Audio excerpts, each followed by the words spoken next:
Crafty Silver TV presents Knight's Armor, and here with this week's weave is your host, Lexie Hanson. To Knight's Armor. Today we're going to be learning how to do an elf weave.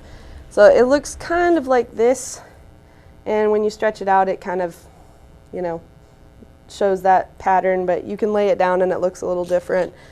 So first I'll go over kind of what you need, and then we'll move on to actually how to do it. So first you're going to need what we call jump rings. So they look kind of like this, and you can get them in different colors. Silver and blue are the ones that I'm going to be using today. And when you order them, you can get them from Hobby Lobby or your local craft store, and they kind of come in these little packs like this. But I like to order mine because I can get the colors that I want, so I can use different colors and make it really pretty. So when you order them though, you have to look at them because sometimes they come in, just because they say green, some of them come out a little lighter. So you kind of have to pick the good colors out of it. And then you need a clasp that you're going to use for a bracelet so that you can kind of make sure that it closes and not have to actually undo a ring every time you want to take it off. And then if you're ordering machine cut rings, you're going to need one of these. It's just a metal nail file that you can file down the edges of the rings so that they close easier. And then of course your most important tools are going to be your 2 sets of jeweler's pliers.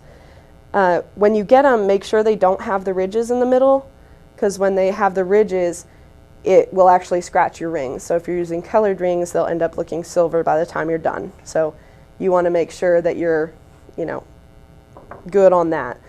So to start out your weave, you're going to take one of your open jump rings, and I already opened all of these just because it's easier, but sometimes we can get somebody else to open them for us. We call them ring monkeys, and pretty much they just open and close the rings for you, so you don't have to sit there and open and close them, and it takes hours.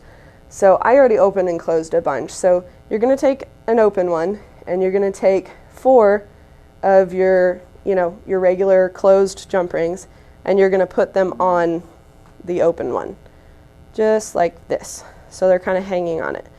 And then you're going to close the one that was open so that it's just like a little key ring. So it's going to have these 4 hanging on it. And then I like to lay it down so that I can see how it lays before I start putting more rings on it. So you kind of just play with it until it lays right. And once it lays right, you can actually leave that there, and I'll show you an easy way to do it instead of holding it and trying to keep it in the same pattern. So then once you get to that step, you're going to take another of your open jump rings and 2 of your little jump rings that are closed, and put them on there just like you did, except this one we're not going to close. We're going to take it, and we're actually going to take the first 2 top rings, and we're just going to put the jump ring through both of the top rings. And it'll kind of look, if I can get this to work, it'll kind of look like this when you're done. It's kind of doesn't look really pretty right now, but it will. You just kind of have to keep going. So then once you get to that point, you're going to close this one, and you're going to keep doing that. And there's more things that we can do. You can make them thicker, you can make them closed so that they're not, so floppy, but we're going to take a commercial break, and I'll show you about it next.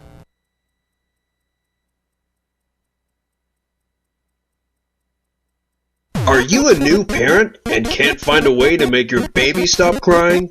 All new parents struggle with this. You need the baby translator. Put it on your baby's head, and real human language will be heard. Oh, that's much better. Thanks, Daddy. I love you. Thanks, baby translator. your baby translator today. Alright, welcome back. I hope you enjoyed our commercial. Now I'm going to show you how to keep your bracelet going and then how to close it. So you're going to keep doing the same thing that you were doing. You're just going to take one open ring and two closed rings, and you're going to keep adding to it and just go under this one, and up, and then close this one. And then you keep doing that over and over and over again until you reach the length that you want. And make sure when you close your rings, you want to kind of run your finger over them to make sure that you don't get any of the rough edges, the sharp metal edges open, so that when you're wearing your bracelet, it's not scratching your arms and, you know, giving you little wounds. And, you know, chainmail was originally what they used in medieval times to protect them. This is actually decorative chainmail, so it's not going to protect you from anything, so don't try and use it. So this is just going to be just for, you know, jewelry, or if you want to make a lanyard, you can do that too. It just kind of depends on what you want to make. There's different weaves too. So what we're doing now is called an elf weave. And it's kind of an adaptation from what's called a European 4-in-1. So it's a little bit different, but it looks almost the same.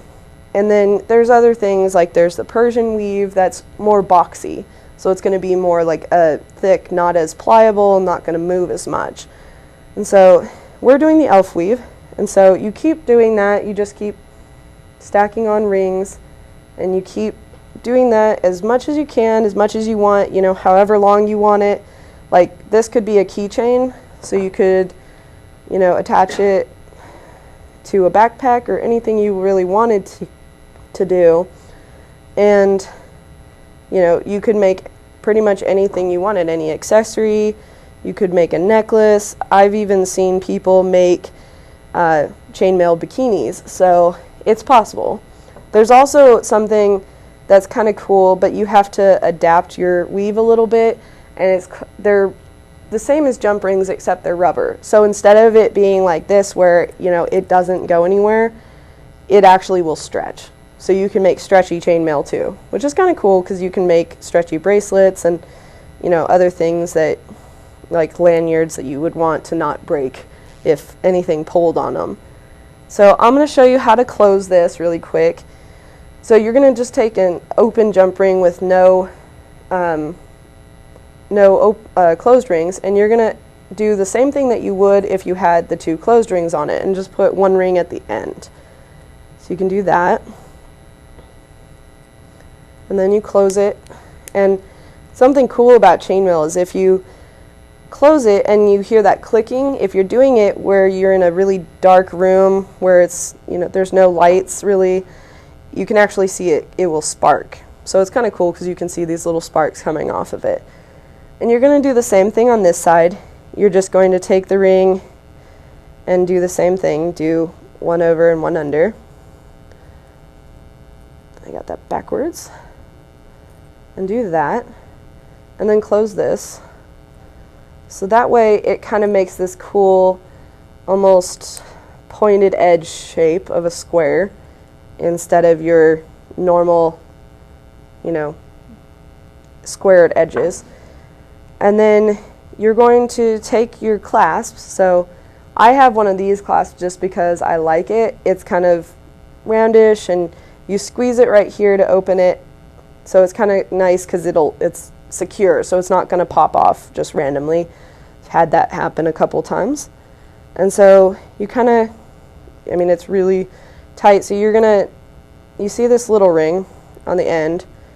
You're going to take that and take one of the silver rings that you put on the ends and open it up just a little bit, just enough to slide this on.